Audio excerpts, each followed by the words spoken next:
today is Oktoberfest in September, which is weird, but that's when it is.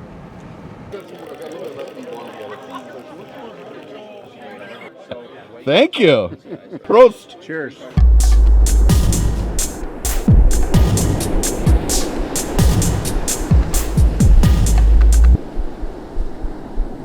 So today is Oktoberfest. Remember all that beer I made? Now it's time to drink it.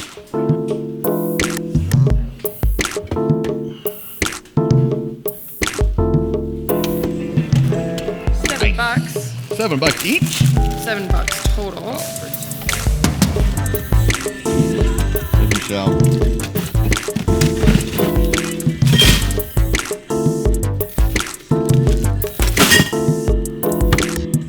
Lovely day for Oktoberfest. Right, girls? Yeah. Is my beer safe back there? It's safe.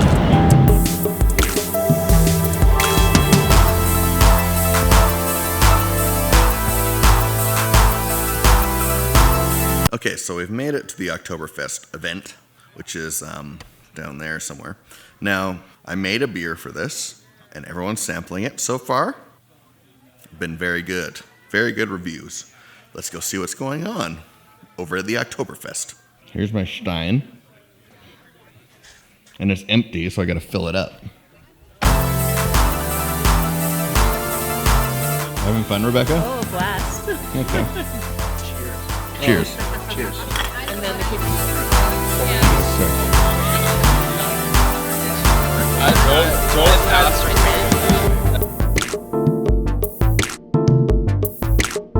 I'll have some of that too. This is my smoked porter. This is Randall. I want Randall to have his own YouTube channel, but he refuses.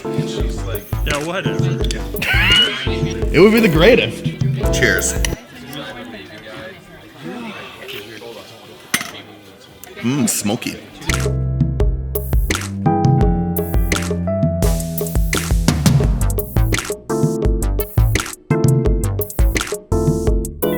Have you ever been somewhere and not really felt yourself? I mean, that was my kind of whole high school years. I would be there and I could never be myself. In fact, most of the time, even now, there's glimpses of that still in me, and I hate it. I hate it so much. I'm really aware of what's going on around me most of the time. I kind of can check out. I can kind of shut down emotionally, mentally, whatever it is. But I don't like it. Wouldn't it be awesome if we could just be ourselves 100% of the time? Not having to hide anything, not having to mask anything. It's probably what frustrates me the most is when I'm in a place and I can't be myself. I mean, there's so many questions to why that is, but really what I have to boil it down to is, number one, I'm just not comfortable with myself. I'm still afraid what people think. I'm still afraid of how people will respond. There's times that I pull back who I really am. Now here's the strangest part. Whenever I'm actually truly just me and letting that part out, people seem to like it. And I think that's actually one of the greatest things that I've learned even from this short time I've been vlogging is that when I'm more myself, I get better responses. Here's the thing. We talk all the time about being confident with ourselves, about being comfortable with who we are. Yet most of the time, we're still defensive about everything we do. Honestly, if you don't care what people think, then you're not defensive. They could literally say anything to you against what you like, and it wouldn't matter. It'd be like water off a duck's back. My mom always said that thing and I hated it, but it's true. It's not even about speaking positively or negatively. It's something much deeper. It's something that every single person has to come kind of to the conclusion of inside of themselves. And unless you're truly comfortable with yourself, people are gonna piss you off all the time. I need a haircut. This is just unacceptable. So I'm gonna go get a haircut right now. There's another point here that I need to talk about though, and it's still to do with the confidence. If I'm trying to pretend to be confident all the time, if you're not truly confident, what happens is you put on this veil like you don't care, and you just become a pretentious jerk, writing off everyone else's critique, writing off everyone else's opinion. And eventually what happens is you just write off everybody else. And so what I do to combat this is I need more people in my life telling me what they feel about what I'm doing.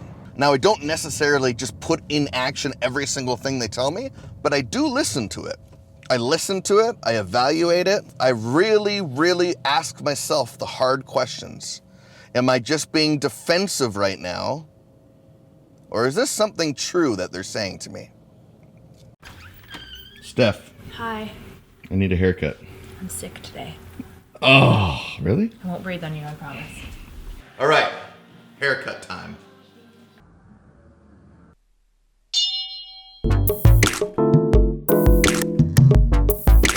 Ooh, when I had a parasite, I was so skinny. It's so nice. Well, you had a good one. Mine was the opposite. No, yeah. Mine made me fatter. No, I was so. That's when I had my best thigh gap of life. I remember there was this girl when I was in high school, and she wanted to get. Somebody had pink eye, and She wanted to get pink eye. she wanted to get everybody's pink eye. So that's retarded. And she was like, touch my eye. Like, just touch poop and then touch your eye. Yeah, that'll do it. Oh, also, if this one makes good money, obviously, because it's featuring me, I make a cut, right? Well, it depends. I mean, I definitely will mention you and be like, hey, if you want a haircut that's like pretty good, come see. I hope I don't mess up. Never make fun of someone while they're cutting your hair. It's the worst idea ever.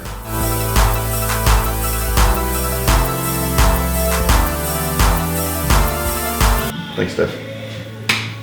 Okay, Steph did an adequate job. I'm gonna pay her now.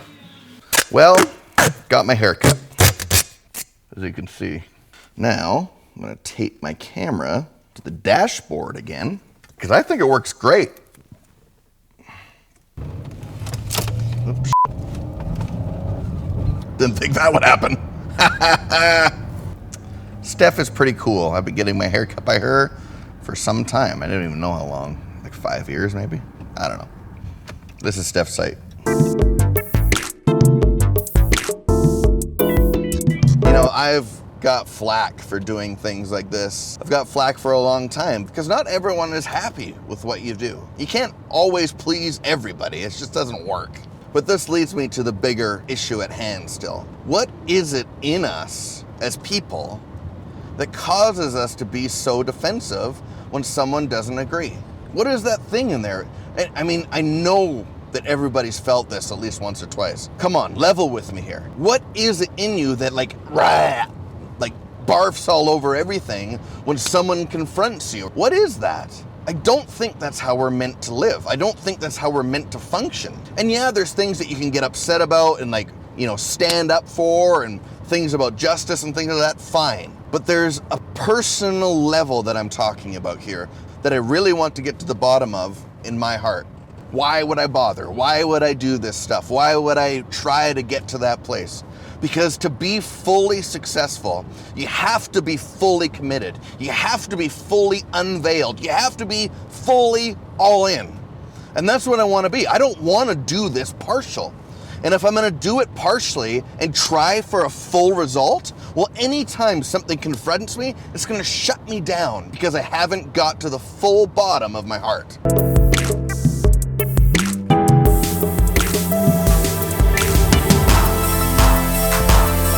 Faltumn is fast approaching here in Edmonton, Alberta. It's actually a very, very, very beautiful time of year in these parts. It's all the deciduous trees. Deciduous. To me, everything is about the heart. And I use that expression because that's just kind of the language I use, but the motive of my heart, like why am I doing something? It's important to me. It's important to me to figure out why I'm doing certain things or why I respond a certain way. And I can honestly say, like being serious now, for doing this, living this way for like 10 years, I'll say that it's been the most challenging part of being alive, but it's also been the most rewarding because every single time I deal with an issue in me, I launch further into what I want to do, which is impact people.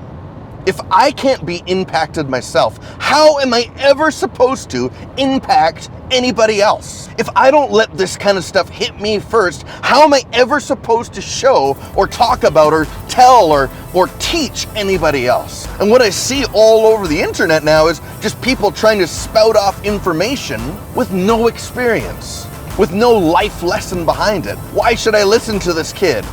They haven't gone through it. And it's not to write off anybody, it's just to make a point of, if we really want to impact people, if you really want to impact something, then we have to change the way we act. We have to change the way we respond to scenarios. And it always comes down to what's going on right in here. What's going on in my heart?